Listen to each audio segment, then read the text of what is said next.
Good morning friends.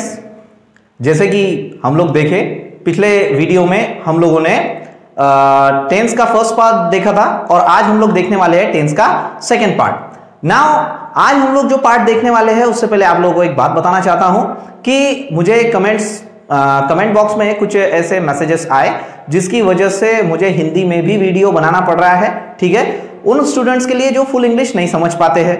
Okay, सो हिंदी का भी video आप देख सकते हैं, दोनों में कोई ज्यादा डिफरेंस नहीं होगा। तो आज हम लोग देखने वाले हैं टेंस एंड इट्स टाइप, जो हम पिछले वीडियो में देख चुके थे, उसका अगला पार्ट 2। इस टॉपिक के अंडर में, इस वीडियो के अंडर में हम लोग देखेंगे कि कितने टाइप के क्वेश्चंस आपको इस टॉपिक के अंडर में पूछे जाते हैं। जैसे मैंने आप लोगों को पहले ही बताया था कि टेंस जो है वो इंग्लिश का सबसे इंपॉर्टेंट, इंग्लिश ग्रामर का सबसे इंपॉर्टेंट टॉपिक होता है और इस वजह से इस पर जो है कैसे टाइप के क्वेश्चंस आते हैं ये जानना बहुत जरूरी है। तो फ्रेंड्स मैं आप लोगों को बता दूं, इस पर दो टाइप के क्वेश्चंस आते हैं। एक तो पिक आउट द वर्ब, मतलब आपको सेंटेंस दिया जाएगा, उस सेंटेंस में से आपको एक वर्ब निकालना पड़ेगा, और आइडेंटिफाई द टेंस, और आपको उस वर्ब का टेंस, उस सेंटेंस का टेंस आपको बताना पड़ेगा। ये हो गया एक प्रकार का, एक तरीके का क्वेश्चन। सेकेंड क्वेश्चन आता है how to transform the sentence from one tense to another. आपको सेंटेंस को अगर एक टेंस में से दूसरे टेंस में ट्रांसफॉर्म करना है तो वो हम कैसे कर सकते हैं, वो हम अगले वीडियो में देखेंगे। तो आज हम सबसे पहले देख लेते हैं हाउ टू आइडेंटिफाई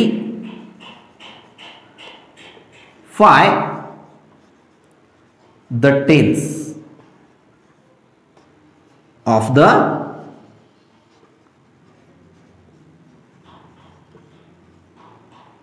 sentence.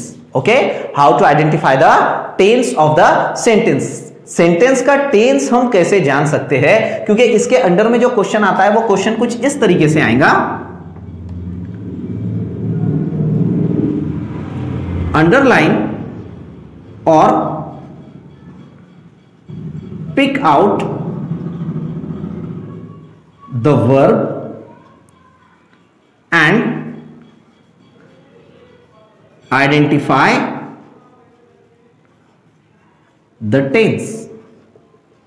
ठीक है, अंडरलाइन और pick out the verb and identify the tense, इस प्रकार का क्वेश्चन आपको पूछा जाएगा।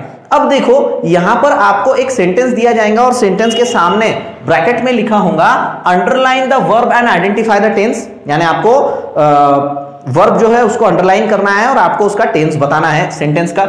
या फिर पिक आउट द वर्ब, आपको नीचे वर्ब लिखना पड़ेगा कि इसमें से वर्ब कौन सा है और आपको सेंटेंस का टेंस बताना पड़ेगा। एक बात हमेशा ध्यान में रखना, जब भी आपको सेंटेंस का टेंस पूछा जाए, वर्ब अंडरलाइन करने के लिए या पिक आउट करने के लिए बोला जाए, तो आपको एक बात का ध्यान रखना है कि आपको उस वर्ब को हेल्पिंग वर्ब के साथ अंडरलाइन करना है या हेल्पिंग वर्ब के साथ लिखना है। फॉर एग्जाम्पल देखो यहां पे आई एम गोइंग टू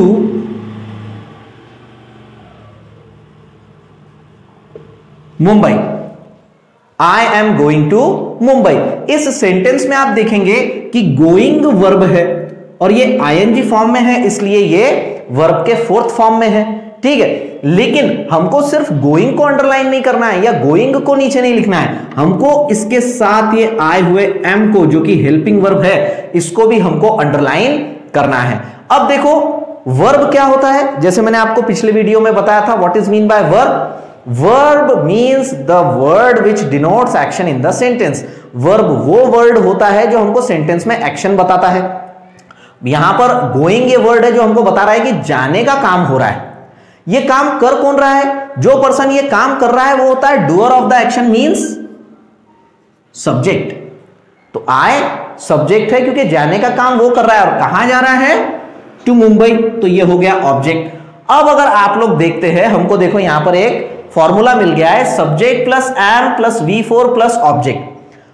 पिछली वीडियो में मैंने आप लोगों को जो एक लिस्ट बनाकर दी थी टेंस एंड इट्स फॉर्मूला, अगर आप उसमें जाकर चेक करेंगे तो आपको पता चलेगा कि ये जो फॉर्मूला है सब्जेक्ट प्लस एम या इज या are plus V4 plus object, तो आपको पता चलेगा कि ये टेंस किसका है, ये फॉर्मूला कौन से टेंस का है, present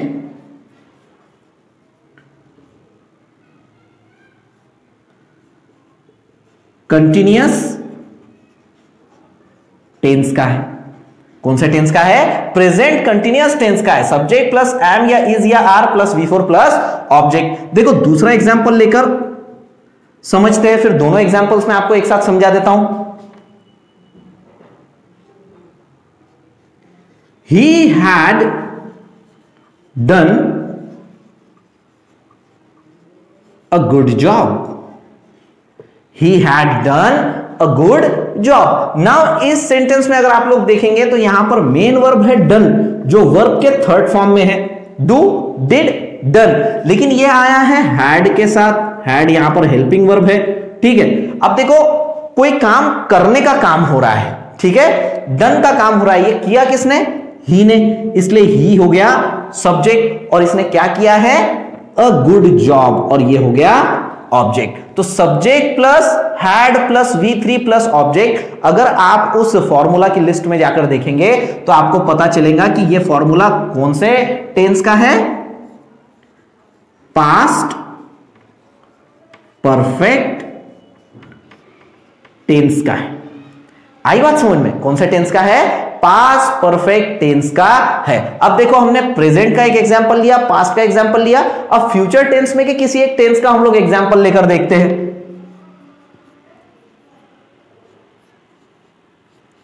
they will have been eating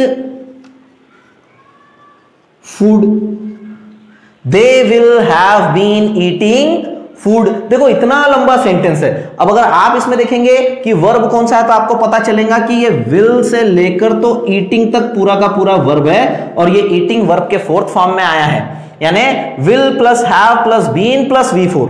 अब देखो खाना खाने का काम हो रहा है, ये काम कर कौन रहा है, ये काम कर रहा है दे, इसलिए ये हो गया subject, doer of the action. और ये क्या खा रहे हैं, फूड, तो ये फूड हो गया ऑब्जेक्ट। मतलब subject plus will plus have plus been plus V4 plus object, ठीक है, यानी subject plus will plus have plus been plus V4 plus object. अगर आप लिस्ट में जाकर देखेंगे तो आपको पता चलेगा कि ये जो टेंस है, ये जो फॉर्मूला है, ये कौन से टेंस का है, फ्यूचर परफेक्ट कंटिन्यूअस टेंस। मतलब यहां पर आप लोग देखो कि जब भी आपको किसी सेंटेंस का टेंस आइडेंटिफाई करना है तो उसके लिए आपको सबसे पहले क्या करना पड़ेगा, आपको वर्ब आइडेंटिफाई करना पड़ेगा। मतलब आपको पता होना चाहिए कि वर्ब कौन सा है। वर्ब आइडेंटिफाई करने के बाद आपको पता होना चाहिए वो वर्ब के कौन से फॉर्म में है, और उस वर्ब के साथ कोई हेल्पिंग वर्ब है क्या। ये तीन बातें आपको सबसे पहले अंडरलाइन करनी है।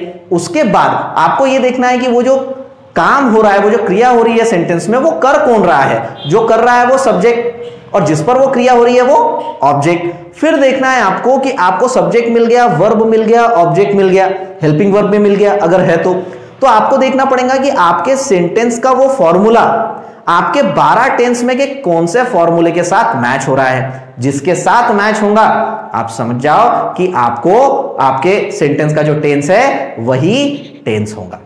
आई बात समझ में। तो इस तरीके से आप लोग वेरियस टाइप्स ऑफ सेंटेंसेस लेकर, एग्जांपल्स लेकर आप प्रैक्टिस कर सकते हो। एक ही बात आप लोगों को ध्यान रखना है, आपको फॉर्मूला जो है वो याद रखना है। 12 टेंस के 12 फॉर्मूला आपको याद होने चाहिए। ओके, उम्मीद करता हूं कि आपको ये वीडियो समझाऊंगा, इससे टेंस समझाऊंगा। ये टेंस का हम फर्स्ट पार्ट देख चुके हैं, how to identify the tense. अगले वीडियो में हम लोग देखेंगे how to transform the sentence from one tense to another. किसी भी सेंटेंस को एक टेंस से दूसरे टेंस में कैसे ट्रांसफॉर्म किया जाता है। तो ये था हमारा हिंदी वीडियो टेंस पर। Okay, have a nice day, thank you.